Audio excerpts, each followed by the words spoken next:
Yohalewa. Hari ini kita kaum muslimin betul-betul sedang sangat direndahkan. Siapa yang merendahkan? Siapa kalau bukan Allah? Allah sendiri sedang merendahkan kaum muslimin.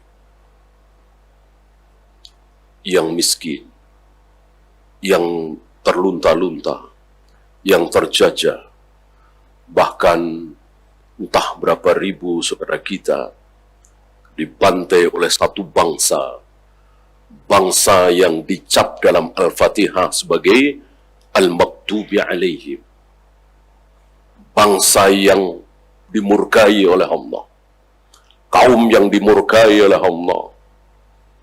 Sedangkan kaum muslimin ruku, sujud, ya sejelek-jelek kaum muslimin lah, sholat. Sejelek-jelek kaum muslimin wudu. Sejelek-jelek kaum muslimin menjawab azan. Sedangkan bangsa ini Al-Maghdubi alaihim ini boro-boro, nggak ada ruku, nggak ada sujud, ya, bahkan mandi junub tidak pernah. Mereka nggak tahu mandi junub itu apa. Tapi kenapa Allah biarkan mereka membantai saudara-saudara kita kaum muslimin? Yang mayoritas saudara-saudara kita kaum muslimin yang dibantai itu salat, sujud, ruku, shaum, baca Al-Quran. Ini tanda tanya besar. Ini beda jauh dengan kaum muslimin awal. Sangat beda jauh dengan kaum muslimin awal. Siapa kaum muslimin awal? Kaum muslimin awal, iya, Abu Bakar, Umar, Utsman, Ali, Zubair, Tolha, Aisyah, Abu Hurairah, dan seterusnya. Ini awal kaum muslimin, generasi awal kaum muslimin. Berapa perang Badar? Cuman 313 orang kira-kira. Berapa jumlah pasukan Abu Jahal, Abu Lahab? 1000 lebih. Dengan persenjataan yang lengkap. Kaum muslimin seadanya. Dan antum tahu, jangankan para sahabat, Rasul aja nggak tahu kalau akhirnya terjadi perang Badar, nggak tahu. Artinya tanpa persiapan. Kan niat awal Nabi itu mencegat kafilah dagang Abu Sufyan. Kita tahu Abu Sufyan kan bolak-balik dari Mekah ke Syam, dari Syam ke Mekah. Syam itu kalau istilah kita mungkin Amerikanya hari ini, ya, kan superpower dunia itu Romawi. Romawi meletakkan ibu kotanya itu di Syam. Syam yang sekarang Palestina, Lebanon, Syria, Yordan, itu Syam.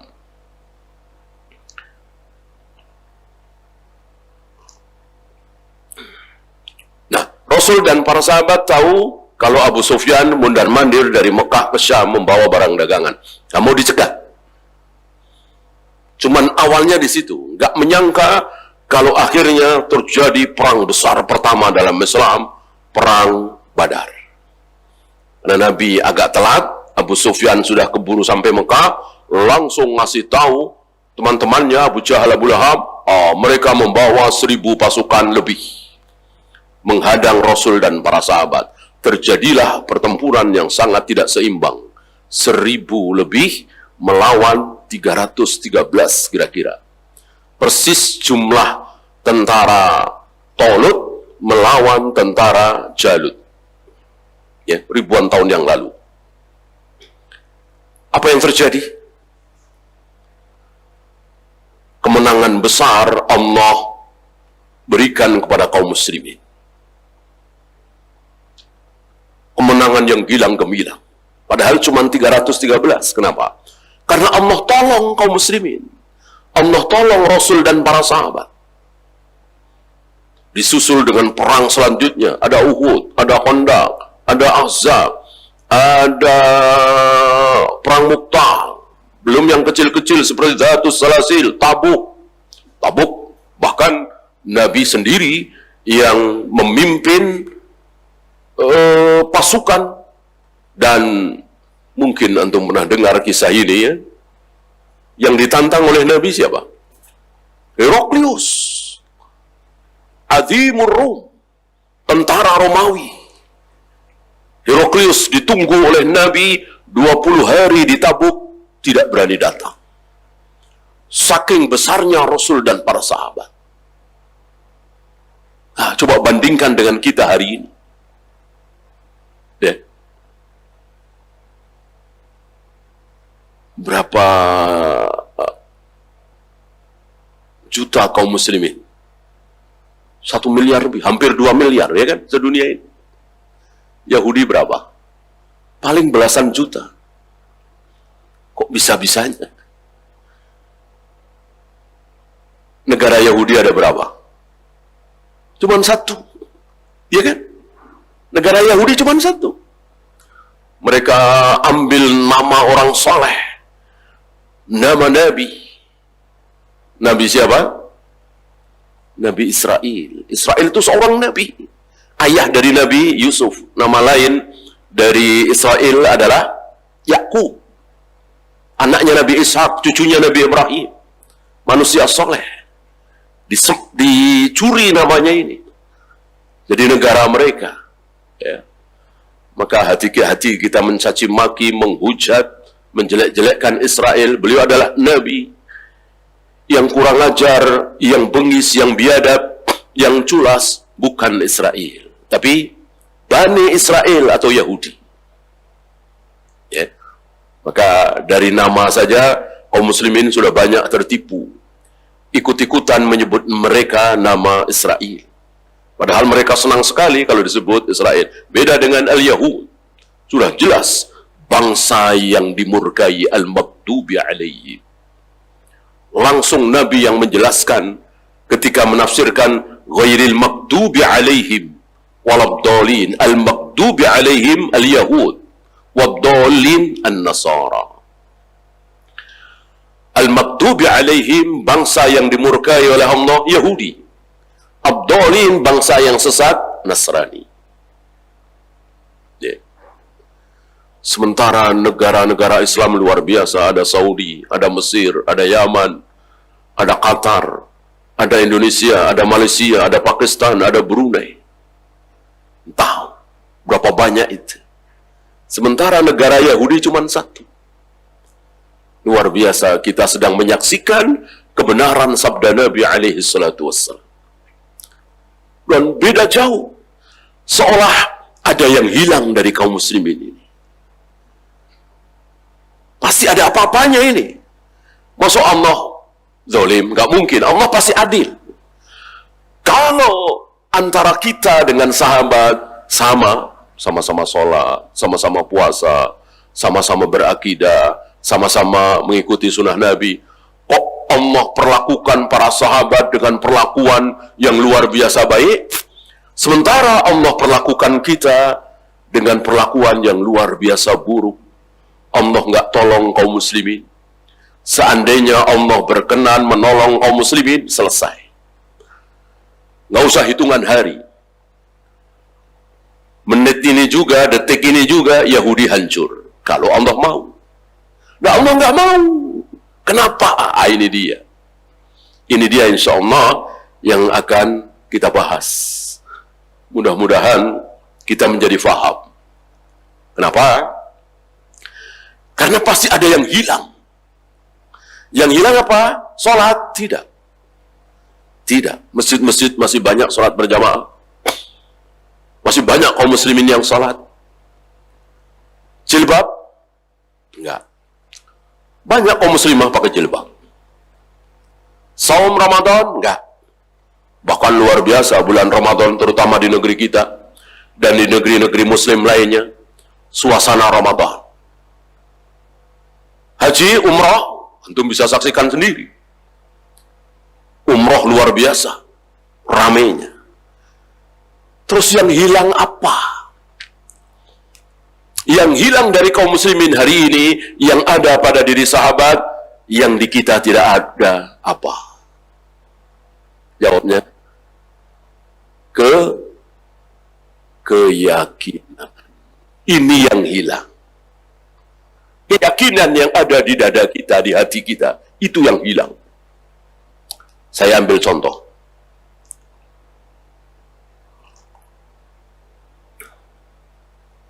Jadi, para sahabat, kalau sudah dengar ayat, sudah dengar hadis, yakin sekali. Sangat yakin. Itu yang hilang dari kita. Saya ambil contoh, bukan manusia yang terbaik kala itu. Seorang budak hitam. Seorang wanita budak hitam. Dia bukan Aisyah, dia bukan Khadijah, dia bukan Ummu Salamah, apalagi Abu Bakar dan Umar, jauh. Ini kita ambil yang rendahnya dari mereka. Seorang wanita hitam. Dia datang kepada Nabi alaihi salatu wassalam. Ya Rasul, inni usra'u wa inni atakashaf. Fada'ullaha ayyashfiyani. Ya Rasul, aku punya penyakit. Apa? Pernah dengar? Ayan. Aku punya penyakit ayan. Wa inni atakashaf. Dan ketika aku ayan, seringkali pakaianku tersingkap.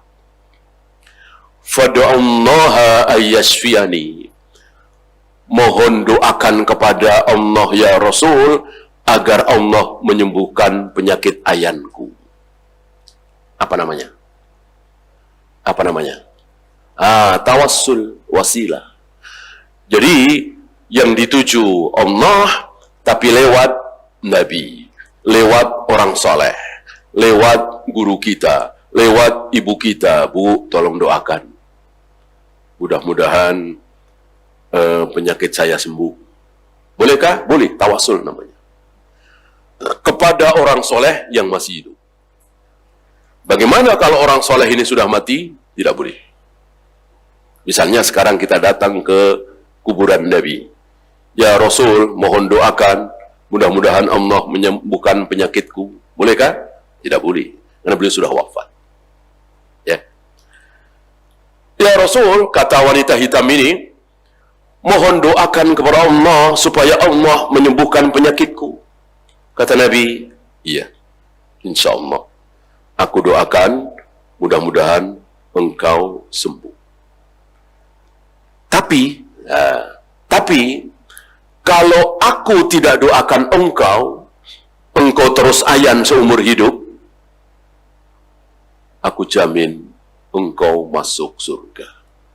Silahkan pilih yang mana. Ini perempuan hitam itu nggak pakai mikir. Kalau kita mungkin mikir lama ya. Bentar ya Rasul ya, saya mikir dulu ya. Ini perempuan hitam nggak pakai mikir. Inni asbiru ya Rasulullah. Kalau begitu aku mau sabar, nggak apa-apa. Aku ayan seumur hidup.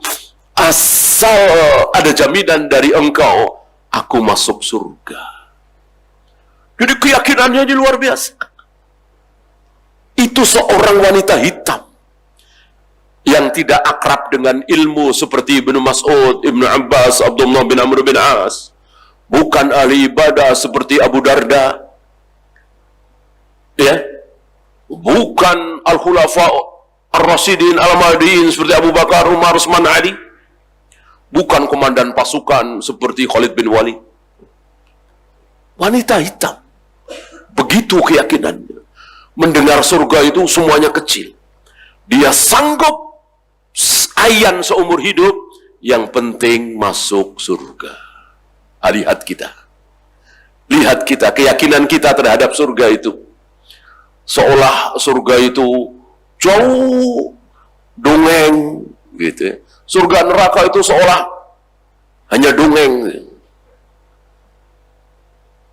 Para sahabat luar biasa di depan mata. Ya. Ada lagi sahabat yang sedang menggenggam kurma, makan kurma, segenggam. Ini menjelang perang Uhud. Sahabat ini bertanya kepada Nabi alaihi salatu wassalam, ya Rasul, kalau aku mati dalam peperangan ini, aku terbunuh, apa jaminan darimu? Nabi menjawab, surga. Surga. Kata laki-laki ini, ya Rasul, diletakkan itu, kurma yang ada di tangannya itu diletakkan. Ya Rasul, terlalu lama bagiku untuk masuk surga kalau harus menunggu kurmaku ini habis. Ya, dia ingin cepat-cepat masuk surga. Dia taruh kurma itu, dia menerjang ke lawan, dia membunuh, akhirnya terbunuh. Nah, begitulah kira-kira gambaran para sahabat. Ini sekali lagi sahabat-sahabat kecil ya. Bukan Abu Bakar, bukan Umar, bukan Utsman, bukan Ali, bukan 10 orang yang dijamin masuk surga. Begitu keadaannya. Gimana Ali bin Abi Thalib? Gimana Ibnu Mas'ud? Gimana Abu Bakar dan Umar? Keyakinannya itu luar biasa. Ya. Ada seorang tabi'in bertanya kepada Abu Hurairah. Tapi ini tidak bertemu dengan Abu Bakar. Mungkin Abu Bakar wafat, si tabi'in ini baru lahir. Tapi dia hampir setiap hari mendengar keutamaan Abu Bakar, karena Abu Bakar manusia yang sangat mulia. Manusia termulia di muka bumi ini setelah para nabi, para rasul adalah Abu Bakar. Maka si tabi'in ini penasaran, kayak apa sholatnya Abu Bakar? Kayak apa saumnya Abu Bakar? Kayak apa Abu Bakar baca Al-Quran? Kayak apa Abu Bakar berjihad? Dijawab oleh Abu Hurairah, sholat Abu Bakar sama dengan sholatmu. Subuh 2 rakaat, maghrib 3 rakaat, qiyamul lail 11 rakaat. Ya, qobliyah subuh 2 rakaat. Saum sama sebulan dalam setahun. Ya, kadang ditambah dengan Senin Kamis 6 hari di bulan Syawal. Banyak kaum muslimin yang melakukan.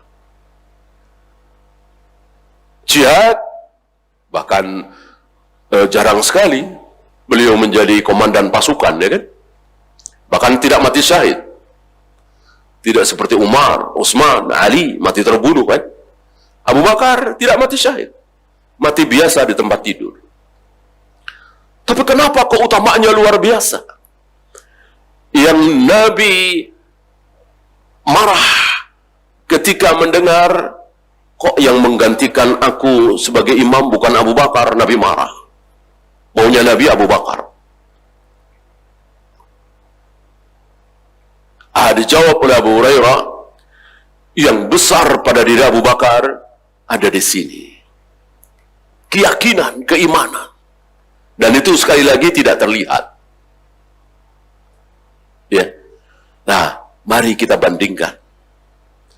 Mari kita bandingkan dengan diri kita. Rapuh sekali keyakinan kita. Sudah hampir 10 tahun kerja di bank ribawi, sudah dikasih tahu dari 7 tahun yang lalu ini riba, ini haram, tapi masih belum keluar. Kalau saya keluar, anak istri saya makan apa? Saya mau cari kerja apa? Bertahun-tahun pengalaman saya di bank ribawi. Lihat, rapuh sekali keyakinannya itu. Wa may yattaqillaha yaj'al lahu makhrajan wa yarzuqhu min haitsu la yahtasib. Barang siapa yang betul-betul bertakwa kepada Allah, Allah akan berikan jalan keluar. Dia nggak yakin dengan awal surat At-Talaq ini. Wa yarzuqhu min haitsu la yahtasib, dan akan diberi rezeki dari arah yang tidak disangka-sangka. Dia nggak yakin dengan ayat ini. Ya, seolah rezeki itu harus kita rencanakan. Kalau kita kerja, ya dapat sebulan segini. Kalau nggak kerja, nggak dapat. Kalau jualan laku, dapat. Kalau nggak laku, nggak. Seolah kita yang mengatur rizki. Rizki dari arah yang tidak disangka-sangka, seolah-olah kita nggak merasakan. Padahal berapa banyak orang yang nggak nyangka. Ya, tukang sapu bisa berangkat umroh, bisa berangkat haji, itu kan nggak disangka-sangka. Ya kan? Nggak disangka-sangka. Cuman lulusan SMA, tapi dia sekarang punya beberapa perusahaan besar. Kan nggak disangka-sangka itu. Nah, ini kan bukan mustahil. Nah, hari ini seolah rezeki kita itu harus disangka, bahkan harus direncanakan. Padahal Nabi mengatakan, Aballahu ayyarzuqa abdahu illa min haitsu la yahtasib. Allah enggan memberikan rizki kepada hambanya yang muslim kecuali dari arah yang tidak disangka-sangka. Jadi rizkinya seorang muslim itu dari arah yang tidak disangka-sangka. Berbeda dengan orang kafir. Rizki tahun 2030 udah difikirkan, direncanakan dari saat ini. Orang kafir kan begitu. Bahkan 2040, 2050 direncanakan dari sekarang. Ini rupanya yang hilang dari kita. Apa? Keyakinan. Saya akan berikan contoh.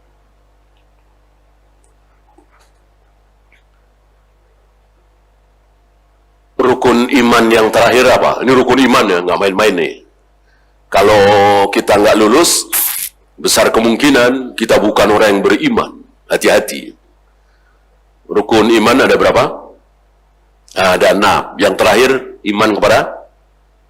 Yang terakhir iman kepada? Takdir. Takdir, ya kan? Apa itu takdir?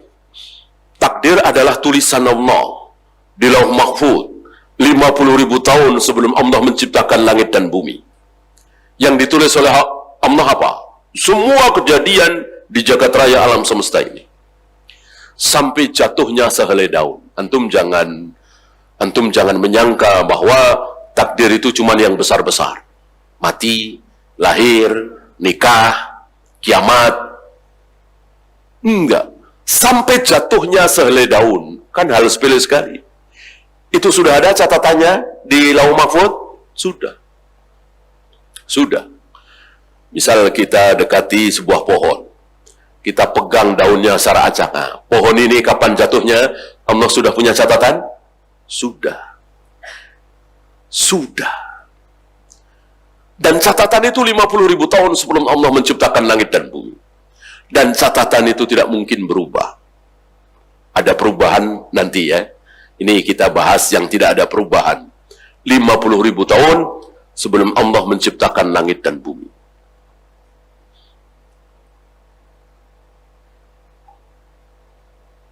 Kita ketemu begini, ya, si A sebelah sini, si B sebelah sini, si C sebelah sini. Sehari yang lalu, seminggu yang lalu, kita nggak tahu.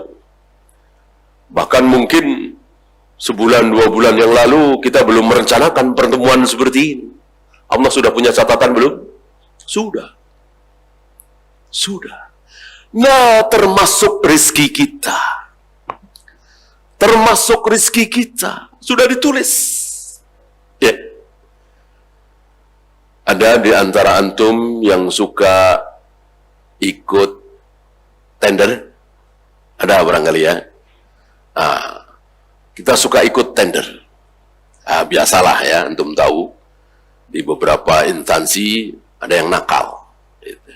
Kita ikut tender, nilainya lumayan besar. 10 miliar misalnya, untungnya bisa 3 miliar misalnya. Nah, ada yang deketin kita, mungkin teman kuliah atau teman SMA ya, yang ada di situ, bagian mungkin manajer lah, mungkin apalah.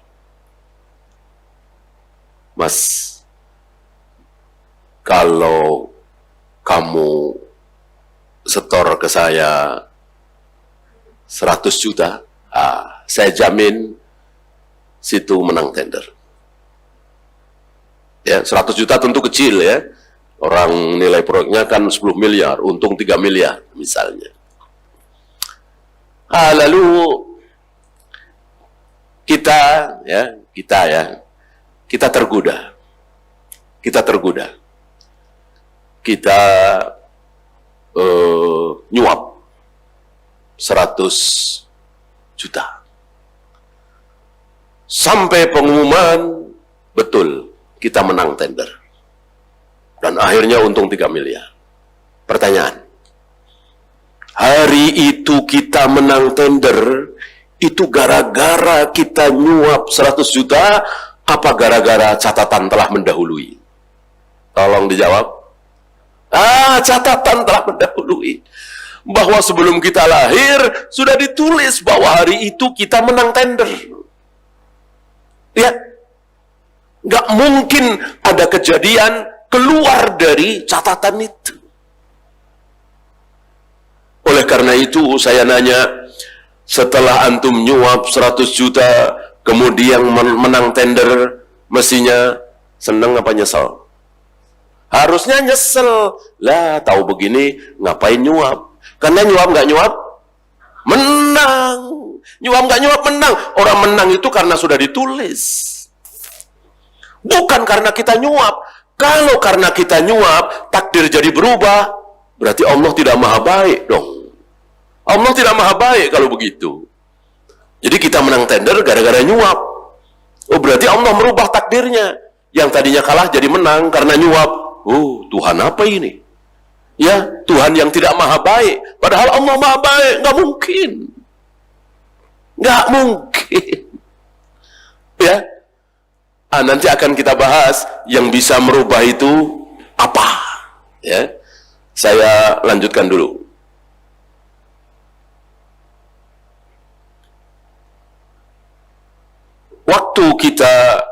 Waktu kita ditawarin untuk nyuap 100 juta, kita nggak mau. Misalnya ya, kita nggak mau, takut dosa, takut ketahuan, dan seterusnya. Udahlah, saya mau biasa saja. Kalau menang, alhamdulillah. Nggak menang, ya nggak apa-apa. Ya sudah, kita nggak nyuap 100 juta. Begitu pengumuman, kita kalah tender. Pertanyaan saya, kita kalah tender waktu itu gara-gara kita tidak mau nyuap, apa gara-gara catatan takdir? Tentu catatan takdir sudah ditulis bahwa hari itu kita memang kalah tender, bukan karena kita tidak nyuap. Dengan demikian, ketika kita tidak nyuap lalu kita kalah tender, mestinya kita senang apa nyesel? Nyesel apa senang? Ya, tidak mau nyuap. Setelah itu, seminggu kemudian, tender kita kalah. Mestinya kita nyesel apa senang? Senang, alhamdulillah saya nggak nyuap. Coba kalau saya nyuap, kalah apa menang? Ya tetap kalah, emang takdirnya kalah. Kan tidak mungkin takdir itu berubah. Paham sampai di sini ya? Nah, dengan demikian, orang yang percaya takdir itu bukan nggak mau lagi, nggak sudi nyuap, sumpah palsu supaya hakim percaya, kemudian lobby sana, lobby sini. Setahun apa 2 tahun yang lalu kan kita saksikan itu. Seorang jenderal besar, dia lobby sana, lobby sini, gagal juga. Karena catatan takdirnya dia memang ketahuan dan dihukum, bahkan hukuman mati, ya kan? Ini satu contoh aja. Catatan takdirnya dia ketahuan. Antum bisa bayangkan, jenderal besar dan lobby sana, lobby sini, entah berapa miliar uang yang dikeluarkan. Sementara Indonesia ya keadaannya beginilah, antum tahu ya kan. Tapi kok bisa dijatuhi hukuman? Ya ini catatan takdir. Catatan takdir. Mau dia lobby sana, lobby sini, mau dia bohong apa tidak, intinya dia pasti ketahuan dan dijatuhi hukuman mati. Ya, kenapa? Karena Allah itu maha baik. Al-Bar. Allah itu maha baik. Maka salah satu nama yang baik adalah Abdul Bar. Hamba Allah yang Al-Bar, yang maha baik. Kalau ada orang tidak sumpah palsu, dagangannya tidak laris. Kalau sumpah palsu, Allah bikin laris. Berarti Allah tidak maha baik. Mustahil Allah tidak maha baik, ya kan? Allah punya catatan baik. Ya. Betul bahwa takdir itu bisa dirubah, betul. Tapi bukan yang catatan di Lauh Mahfud ya. Karena selain catatan di Lauh Mahfud, ada catatan kedua. Di mana? Masih ingat?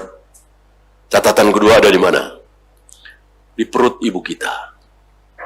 Di perut ibu kita. Saat kita berumur 4 bulan di kandungan. Kira-kira 5 bulan sebelum lahir. Itu ada catatan kedua. Nah, di catatan kedua ini yang ada perubahan. Ada beberapa kemungkinan. Dan itu baik semua, nggak ada yang buruk. Karena sekali lagi Allah Maha Baik. Misalnya begini. Tulis umurnya 50 tahun. Tapi kalau dia rajin menyambung silaturahim, ayah ibunya selalu didatangi, pamannya, bibinya, keponakannya dibantu dan seterusnya, panjangkan jadi 70 tahun. Nah, ada itu. Dan itu kan baik. Ya, nggak mungkin Allah akan mengatakan kalau dia rajin mengkonsumsi obat-obatan, terutama yang ada narkobanya sedikit, ya kan? Dia hiburan, ya, dekat dengan wanita, sering hiburan, panjangkan umurnya jadi 80 tahun. Nggak mungkin. Itu kan buruk. Pasti baik berakibat baik. Gitu. Dan sekali lagi itu rahasia. Sekali lagi itu rahasia. Kita nggak lihat. Yang kita lihat tadi, seminggu yang lalu nyuap, sekarang tender menang. Itu yang kita lihat. Seminggu yang lalu kita nggak mau nyuap, sekarang tender kalah. Itu yang kita lihat. Allah memberikan rahasia, membongkar rahasia ini. Dengan demikian kita sebagai seorang muslim jangan mau, jangan sudi menyuap, riswah, bohong, sumpah palsu supaya orang mau beli, supaya menang tender, supaya anak kita diterima di perguruan itu, supaya kita diterima di perusahaan bonafit itu. Dengan cara begini, jangan mau. Percuma, tidak akan bisa merubah takdir. Nggak mungkin takdir berubah dengan maksiat. Takdir bisa berubah, betul, tapi dengan silaturahim. Apalagi? Doa. Doa, tulis. Tahun 2000 dia sakit 6 bulan. Tapi kalau dia terus berdoa, ya Allah, jauhkanlah aku dari berbagai macam penyakit, jauhkanlah aku dari penyakit berbahaya. Ganti sakitnya 2 hari saja, atau tidak sakit, begitu. Atau sedekah. Kalau dia tidak sedekah, sakitnya 1 tahun. Kalau dia sering sedekah, sakitnya 3 bulan saja, atau 3 hari saja, begitu. Itu yang bisa merubah takdir. Silaturahim, sedekah, berdoa, apalagi yang berhubungan dengan rezeki. Tulis rezekinya sekian. Kalau dia haji, umrah, ya, tambah jadi sekian. Gitu. Sabda Nabi alaihi salatu wassalam, salah satu pembuka pintu rezeki adalah haji dan umrah. Mungkin insya Allah antum pernah merasakan, ya, banyak cerita. Dengan syarat tentu hajinya, umrohnya ikhlas, ya. Sepulang haji kebeli mobil, sepulang umroh ganti mobil, umroh lagi kebeli tanah, dan saudara, ini bukan 1-2 kisah seperti itu. Saudara Rasulullah Sallallahu Alaihi Wasallam. Itu keyakinan yang harus terpatri di diri kita. Yang itu semua ada pada diri sahabat.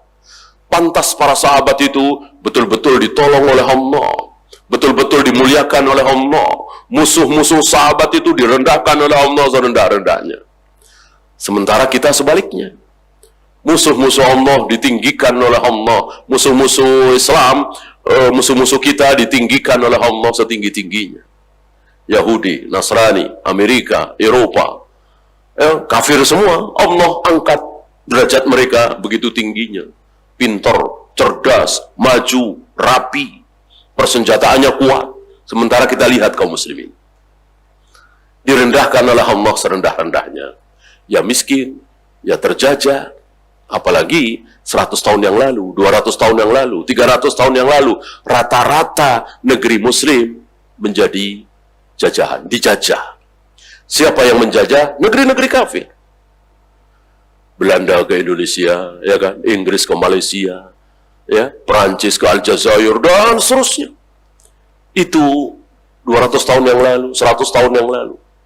Walillahilham, Allah berikan kemerdekaan. Tapi keadaan belum seperti para sahabat. Kalau ngomong kasarnya, sahabat itu apa? Sahabat itu apa? Menjajah. Ya, kalau pakai bahasa kita ya, bahasa internasional. Sahabat itu menjajah. Yang dijajah Romawi dan Persia. Ya kan? Kalau Rasul dan para sahabat tidak mendatangi negeri-negeri kafir, ya sudah. Negara Islamnya cuma Madinah. Negara Islam cuma Madinah. Kenapa menjadi semakin luas? Ada Yaman, ada Mesir, ada Syam, ada Irak. Karena pasukan kaum muslimin menjajah, mendatangi negeri-negeri kafir. Tujuan sucinya apa? Misi sucinya apa istilah kita? Iya, supaya orang-orang kafir itu tidak kekal di neraka. Coba kalau negara-negara kafir itu tidak didatangi, tentu tidak didakwai, ya kekal di neraka selama-lamanya. Dengan didatangi oleh pasukan kaum muslimin, mengajak mereka baca syahadat, masuk Islam, alhamdulillah. Menjadi tidak kekal di neraka, kan? Ini misi suci pasukan kaum muslimin. Nanti entah ada berapa juta mantan-mantan orang kafir di surga akan mengatakan, alhamdulillah, kami dulu dijajah oleh pasukan kaum muslimin. Coba kalau pasukan kaum muslimin tidak datang ke negeri kami, tentu kami akan kafir terus sampai mati, kekal di neraka. Alhamdulillah, datang pasukan kaum muslimin, menyelamatkan kami dari kekekalan di neraka. Akan ada seperti itu. Ya, tentu orang-orang Barat, orang-orang Ham akan menilai lain. Ya, akan menilai lain karena mereka kan tidak beriman, sedangkan kita beriman. Inna dina indallahil Islam, agama yang akan diterima oleh Allah hanyalah Islam. Barang siapa yang mencari memeluk agama selain Islam, tidak akan diterima. Wa huwa fil akhirati minal khasirin, di akhirat akan rugi, kekal di neraka selama-lamanya. Amilatun nasibah tasla naran hamiyah. Berusaha susah payah kan, pendeta, pastor, orang Buddha, orang Hindu, ibadah nggak? Ibadah nggak? Ibadah. Lebih berat dari kita kaum muslimin. Ya. Ada kisah orang Hindu Bali akhirnya masuk Islam, itu gara-gara punya tetangga muslim.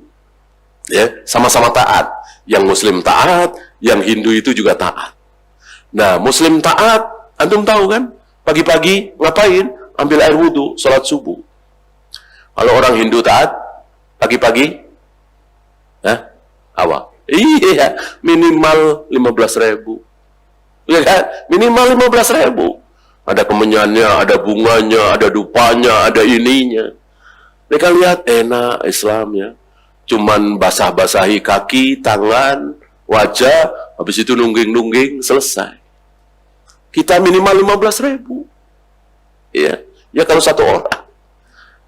Lihat, mereka lebih mahal, lebih berat. Bahkan antum tahu, ada satu agama untuk menjadi orang baik, orang soleh, orang suci, tidak boleh menikah.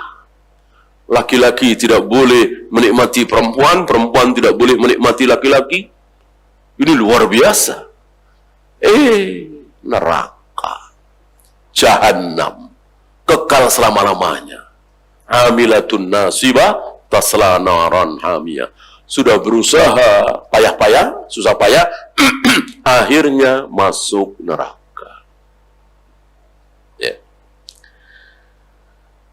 Ya, kita lanjutkan.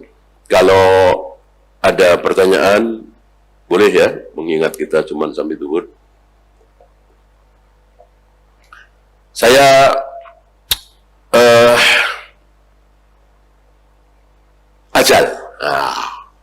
ajal ya, yang paling disebut oleh Allah dan Rasulnya dalam masalah takdir, yang banyak disebut adalah ajal. Walaupun semuanya takdir ya, makan ini, minum itu, duduk, semuanya takdir. Tapi yang banyak disebut oleh Allah dan Rasulnya adalah ajal. Ambil contoh 2 tahun yang lalu, ada 3 tahun yang lalu ya. Antum tahu insya Allah di Indonesia ini ya, ada berapa ratus ribu lah yang meninggal karena COVID itu. Taruhlah 300.000 ya. Ada saudara-saudara kita 300.000 meninggal lantaran COVID. Saya nanya, seandainya tidak ada COVID, itu 300.000 orang itu sekarang masih hidup, apa memang harus mati? Mati. Ya, maka COVID, liver, jantung, apalagi kanker, gula, itu cuman lantaran asbab. Intinya detik itu, tanggal itu, hari itu dia harus mati. Idza jaa ajaluhum la yastakhiruna sa'atan wa la yastaqdimun. Jika ajal yang telah ditulis oleh Allah di Lauh Mahfuz itu datang, maka tidak bisa mundur, tidak bisa maju. Mau harinya, mau jamnya. Kalau Allah bilang Kamis, nggak mungkin Jumat, nggak mungkin Rabu. Kalau Allah tulis jam 3, nggak mungkin jam 4, nggak mungkin jam 2. Lebih 10 menit, nggak mungkin 11 menit, nggak mungkin 9 menit. Pas, bahkan sampai detikannya. Ya. Oleh karena itu, yang pertama kali Allah tuliskan, Allah diktikan kepada malaikat penjaga rahim, waktu kita berumur 4 bulan di perut ibu kita, ajal dulu. Ajal dulu. Ya. Tanggal 10 Desember mati. Gitu. Baru setelah itu ini aja kanker atau gula atau tabrakan. Gitu. Ada nggak kadang-kadang ditabok temennya? Ada kan hal sepele tapi menyebabkan mati, emang udah ajalnya. Gitu. Atau dibunuh orang atau dalam peperangan. Itu ditulis setelah itu. Tulisan pertama 10 Desember mati. Ini kaum muslimin yang beriman kepada takdir. Beda dengan orang-orang kafir. Orang-orang kafir seolah yang membunuh itu penyakit. Ya, maka ada istilah penyakit yang paling mematikan, kanker. Penyakit yang paling mematikan nomor 2, jantung. Seolah karena itunya. Padahal karena ajar. Berapa banyak kanker baru stadium 1 mati. Udah stadium 4 nggak mati-mati. Padahal sudah berbulan-bulan bahkan bertahun. Ya, baru stroke 2 hari mati. Ada yang hampir 4 tahun stroke nggak bisa ngapain, nggak mati-mati. Ini menunjukkan bahwa ajal betul-betul tidak ada hubungannya dengan penyakit. Ya. Tidak ada hubungannya dengan telat berobat. Apalagi itu malpraktek dan seterusnya. Ajal hubungannya dengan tulisan. Ya. Ini merupakan modal bagi kita untuk tidak berbuat maksiat. Ini modal bagi antum barangkali yang sering ikut tender, yang mungkin tergoda anaknya supaya diterima di sebuah perguruan tinggi yang bagus, lalu menawarkan suap dan seterusnya. Ini modal bagi antum untuk jangan pernah mau. Kenapa? Karena percuma. Sangat percuma. Tidak akan bisa merubah takdir. Yang bisa merubah takdir apa tadi? Apa tadi? Apa yang bisa merubah takdir? Iya, doa, silaturahim, haji, umrah, itu bisa merubah takdir. Takdir yang kedua sekali lagi ya. Kalau yang pertama sudah selesai dengan istilah rufi'atil aqlam wa jaffatis suhuf. Pena telah diangkat, tinta sudah kering. Artinya tidak ada perubahan sedikit pun. Yang ada perubahan catatan di perut ibu kita saat kita umur 4 bulan. Jadi ada catatan kemungkinan tadi. Kalau dia begini, nanti begini. Kalau dia begini, nanti begini. Dan seterusnya. Ya. Dan doa, ini kembali ke doa ya. Antum taruhlah sudah berumah tangga, belum punya dikarunia anak, udah 7 tahun misalnya, antum berdoa, ya Allah berikan aku anak. Ya Allah berikan aku anak. Terus berdoa terus berdoa. Sampai meninggal umur 70 tahun misalnya, tetap tidak dikaruniai anak. Pertanyaan saya, apakah doa itu percuma? Doa, ya Allah berikanlah aku anak sampai mati tidak diberi anak, apakah doa tersebut percuma? Tahu begini mah nggak usah doa. Betul? Salah. Berdoa tidak percuma. Sabda Nabi alaihi salatu wassalam, jika seorang muslim berdoa, maka akan ada 3 kemungkinan. Ya, setiap kali antum berdoa, ya Allah turunkan hujan, ya Allah bukakan pintu rezeki, ya Allah berikan aku anak, dan seterusnya, maka akan ada 3 kemungkinan. Dan 3-tiganya baik. Kemungkinan pertama, langsung dikabulkan. Mungkin besok, mungkin lusa, minggu depan, bulan depan dikabulkan. Ya. Kemungkinan kedua, ditunda, dan ditundanya ini bisa sampai ke akhirat. Oleh karena itu, nanti akan ada seorang muslim masuk surga, dia terbengong-bengong. Ya Allah, saya ingat saya belum pernah melakukan amal sebesar ini. Kenapa saya diberi balasan ganjaran pahala sedahsyat ini, sebesar ini? Padahal saya tidak melakukan ini seperti orang-orang. Orang-orang kan haji, umroh, jihad, bangun masjid. Saya nggak pernah. Karena nggak punya uang misalnya. Tapi kok kenapa saya mendapatkan pahala ini? Dijawab oleh Allah, itu kamu dulu minta anak, sampai mati aku nggak kasih. Dulu kamu minta diluaskan rezeki, sampai mati engkau tetap sempit rezeki, miskin. Ya, tidak kebeli rumah, tidak beli mobil, tidak kebeli motor. Itu. Dulu kamu minta ini, dulu kamu minta itu, aku belum kasih ini. Dia akan tahu begini, tiap hari saya berdoa, ya Allah, dan gak usah dikabulkan. Ya kan, doa kan apa sih modalnya? Bisa mengangkat tangan, bisa tidak. Ya, maka jangan ragu-ragu, jangan pelit untuk berdoa. Terus memohon, meminta, berdoa terus. Bahkan kata Nabi, walaupun dalam rangka menyambung tali sendal. Menyambung tali sendal kan gampang sekali. Sangat gampang sekali. Tapi jangan mentang-mentang gampang, pasti bisa, lalu tidak berdoa. Maka dalam hal tender, dalam hal rezeki, dalam hal jualan, dalam ini itu, terus kita berdoa memohon kepada Allah. Itu kemungkinan kedua ditunda. Kemungkinan terakhir, yang ketiga, tadi ada yang jawab apa tadi? Diganti. Betul dia tidak punya anak, tapi diberi rezeki yang luar biasa. Ya, betul dia minta anak tidak dikasih anak, tapi dia terhindar dari misalnya penyakit kanker. Ya, jadi di tulisan waktu kita di perut ibu kita disebut dia sampai mati nggak punya anak. Kalau dia tidak pernah minta anak, kasih penyakit kanker misalnya. Tapi kalau dia terus minta anak, jangan kasih penyakit kanker. Misalnya, ya, jadi diganti dengan kebaikan yang lebih besar. Disinilah rahasia kenapa kita disuruh berdoa, dan Allah senang. Semakin kita banyak minta, semakin Allah senang. Beda dengan kita, ya kan?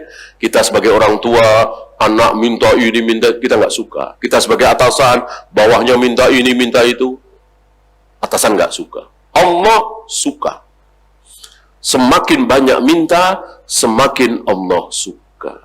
Berarti kan kita siqah kepada Allah, percaya kepada Allah, membuktikan kita siqah kepada Allah. Gitu ya.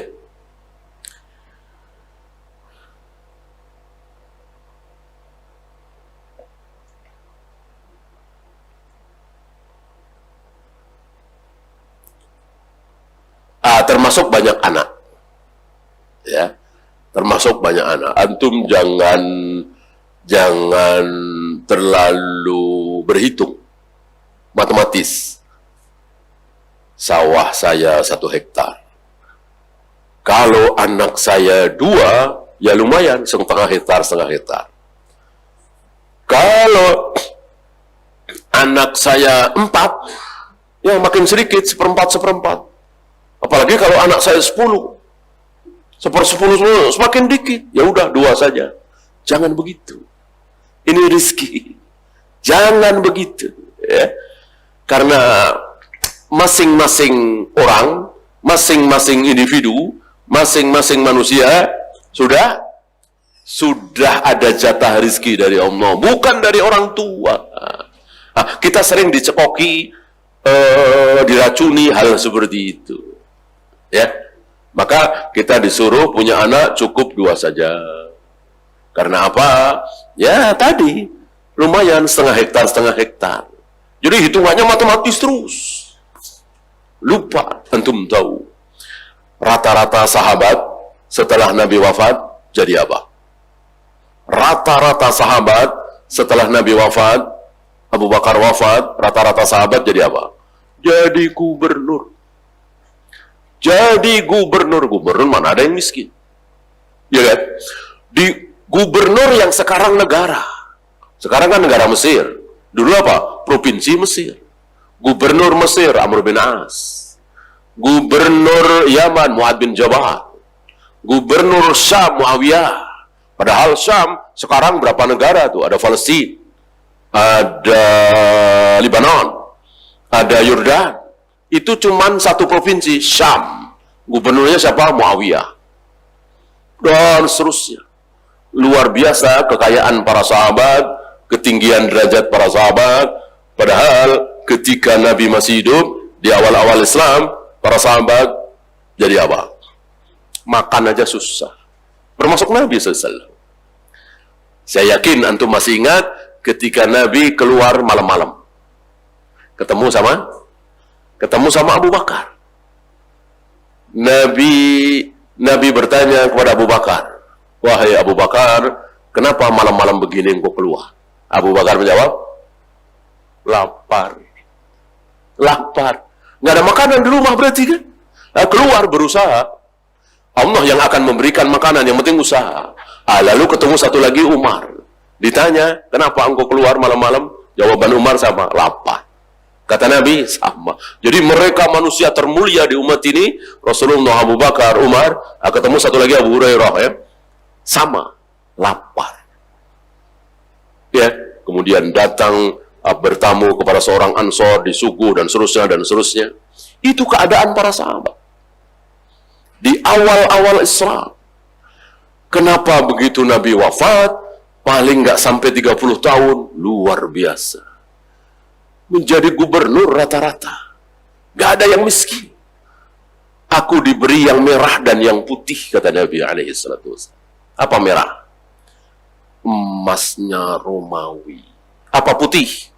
Peraknya Parsi. Mengalir ke Madinah. Sekarang kan kebalik. Ya. Emasnya apa itu?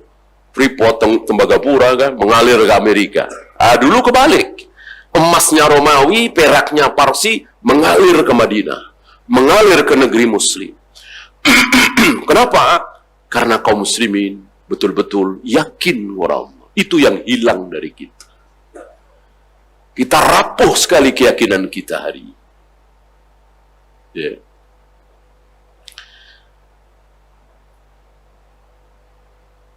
Satu lagi nadar. Ya, habis ini insya Allah kita bersoal jawab. Kita teruskan nadar.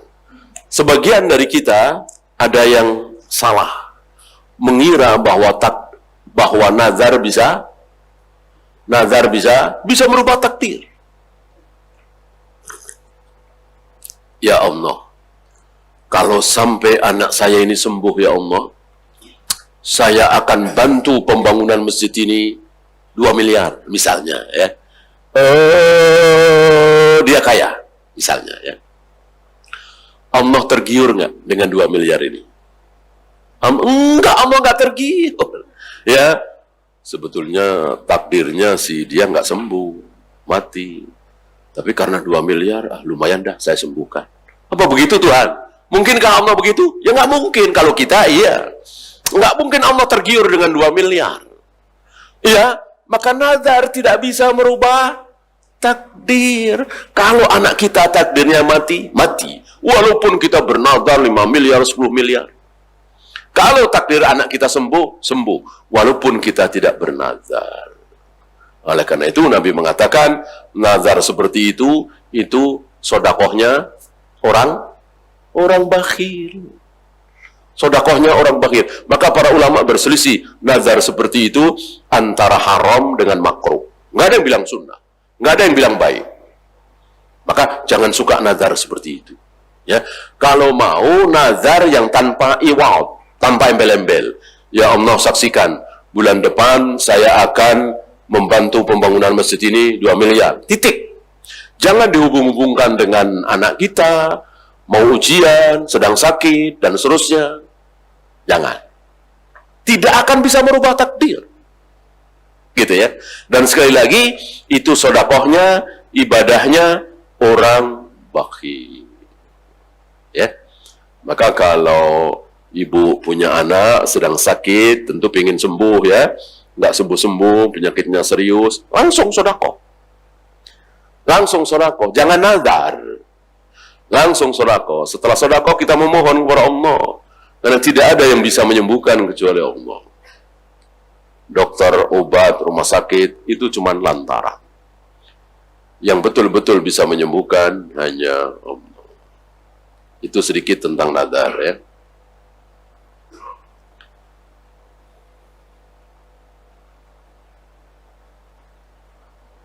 Iya, itu saja.